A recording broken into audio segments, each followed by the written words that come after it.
Hello everyone. Welcome back to our channel, Canada Immigration. We hope you're doing great. Well, in this episode, we'll go through 6 options to earn your PR if you're 30 or older. So, to get all the information, pay attention and watch the video through to the end. Please hit like and subscribe, and don't forget to push the notification bell for upcoming episodes. So, without any further delay, let's jump into the video. As of right now, those who are younger than 30 yet have a low CRS score can also employ these methods. If you didn't previously know, you may apply alone and receive 110 CRS points, or apply with your spouse and receive 100 CRS points, to meet the highest age criterion. If you are between the ages of 20 and 29, your CRS points start to decline at point number 29 as a result. If you're about 30 years old, it gets harder for you to earn enough points to be eligible for the Express Entry program, because the current CRS cutoff scores for Express Entry candidates are quite high. However, if you fall into this age range and are still determined to relocate to Canada, be sure to watch the entire video because we'll be outlining 6 different ways for you to obtain permanent residency in Canada. Keep watching because choice number 6 is quite noteworthy and could apply to many of you. You might want to pay close attention to it, as there was no Express Entry program or any other points-based system back then. Canadian immigration was very different from what it is now. It used to be that you would fill out an application, send your supporting materials, and then wait a year or 2 for your permission to be completed. Thus, there was a period when Canadian immigration was very different, and there was neither the Express Entry program nor any other points-based system, like the one we have now. It used to be that you would fill out an application, send your supporting materials, and then wait a year or 2 for your permission to be completed. In other cases, depending on where you applied from, it may potentially take 3 or 4 years. Nonetheless, you would ultimately receive permission and obtain permanent residency in Canada without having to earn any points, or do anything of the type. When the Express Entry program launched in January 2015, this procedure underwent a significant modification, and the processing period was reduced to around 6 months. But a ton more qualifying criteria were added as a result of the enormous volume of immigration petitions the IRCC used to receive. In essence, your CRS score is determined by several human capital variables, including your age, education, employment history, language skills, and links to Canada, in addition to a few other considerations. Age is the factor that weighs the most among all of them, as we mentioned before, and may get you a maximum score of 110 points. You may see a summary of your CRS points as well as the specific number of points you can receive for each human capital component, such as age, education, language proficiency, and job experience, on the IRCC's official website. You can get a breakdown of how much you can score for your age factor each year by scrolling down to the section below. Hence, you'll start earning points at age 18, although it's likely that you won't have any professional job experience by then. We'll now discuss the age ranges that the majority of Express Entry applicants fall into, which are 20 to 29 years of age. This is also the age range in which you may apply alone and receive 110 points, or 100 points if you apply with your spouse or common law partner. As you start aging and move lower down the scale, you start losing points rapidly at a rate of around 5 points every year. And when you get to 35, you're already down to approximately 70. At 44, you receive about 5 points, and thereafter, you get none. We wanted to demonstrate to you what you can do in these situations. To make up for the age barrier, applicants with Canadian work experience can receive an additional 80 points when applying alone, and 70 points when applying with their spouse, yet it won't be sufficient. You can get an additional 15 points if you have an immediate sibling, defined as a brother or sister who resides in Canada and to whom you are biologically connected. Again, that won't be sufficient. You can earn a significant bonus of 50 points if you speak and understand French, but tragically, even this won't be sufficient. An additional 30 points will be awarded if you receive a degree or anything higher from an educational institution in Canada, which is once again insufficient. Yet, you must have accumulated many, many years of the specialized employment expertise that Canada so desperately needs.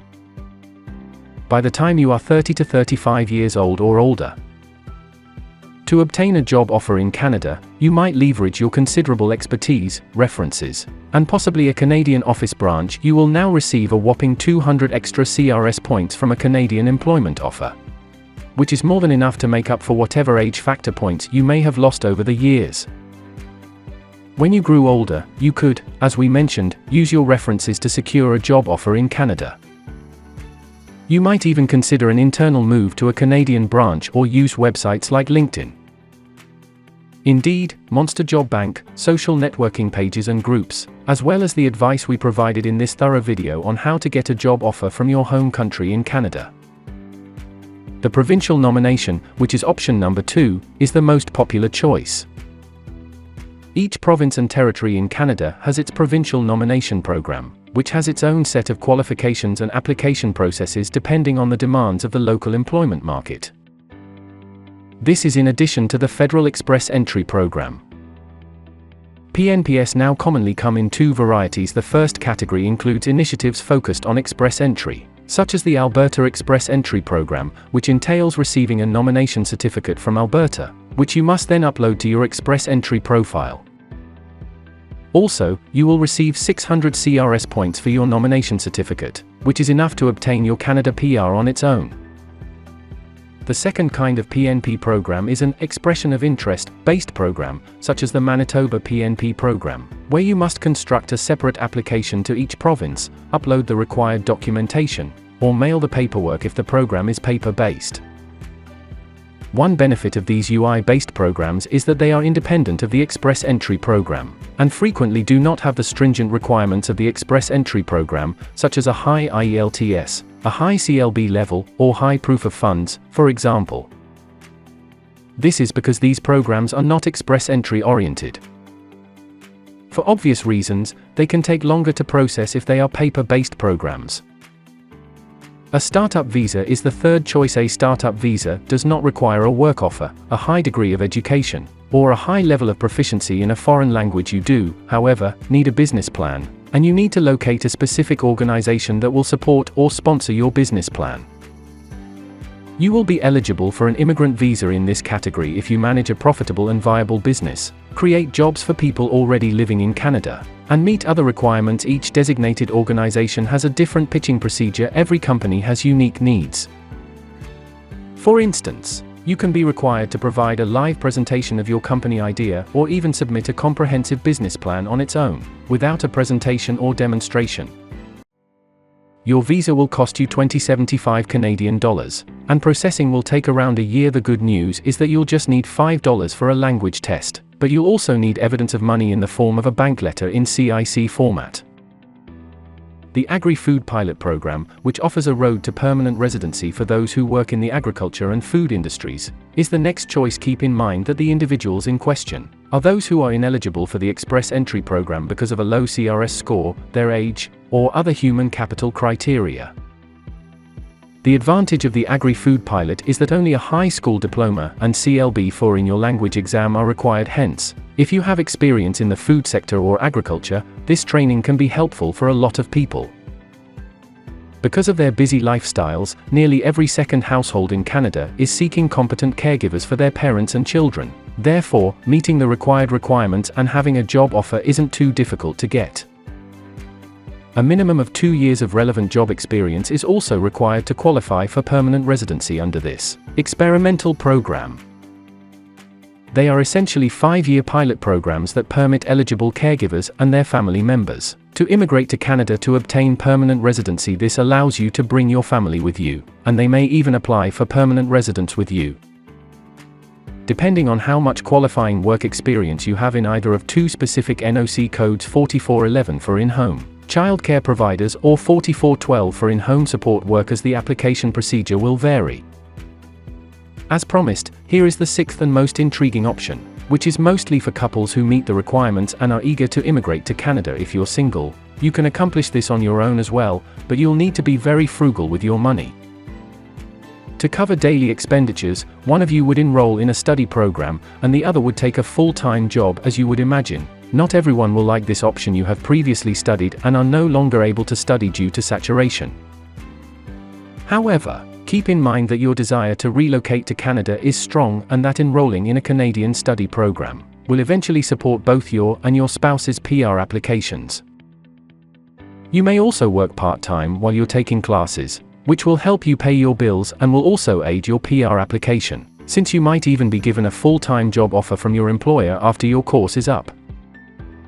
Hence, one of the partners who are keen and interested in learning more may think about this choice to obtain a student visa. People can apply for a master's or PhD program at a Canadian university. You may even apply through the SDS stream, which processes applications in as little as 13 days if you're from one of a few restricted nations. Now, based on their work permits, the other spouse who is more inclined to work can apply for a work permit. They can try to obtain a job in a NOC code with a skill type of 0A or B that will be helpful for their future PR application. So how exactly does this choice benefit you, because one spouse works full-time while the other is a full-time student? This offers two advantages. One is that the spouse who is enrolled in school will be able to easily obtain a work visa when their 2-year study period is complete, and that work permit will be good for at least another 2 years. The individual now has around 4 years to look for employment, including 2 years during their studies while their spouse is employed and 2 years thanks to their work visa. Given that 2 years is more than enough time to look for a career, you don't need as much time and you will undoubtedly have an offer in hand by the time you finish your study program. Moreover, campus assignments are offered at several Canadian colleges. As a result, you can begin working as soon as your term of study is through. Furthermore, keep in mind what we mentioned previously. You will receive an additional 200 CRS points if you have work experience in Canada, or if you are eligible for a direct job offer through this option. These 200 points will account for around half of the current draw cut-off numbers needed for CRS points. Hence, you'll just have to put up with the early discomfort and financial hardship until one spouse finishes their studies course, and you can both start working after just 1 year. You could even purchase a house if you had established a solid enough credit score and a sufficient income. Although the cost of Canadian study programs may seem prohibitive for international students, keep in mind that by accumulating points via your education and employment in Canada, you will eventually be able to apply for permanent residency through the Express Entry program. Thus, you might view this as a fantastic investment. It was thus choice number 6. That is all for today, in this video. What are your thoughts on this? Please let us know in the comments section below. Thanks for watching the entire video. Hopefully, the information is useful to you. See you later, in the next episode. Till then, take care.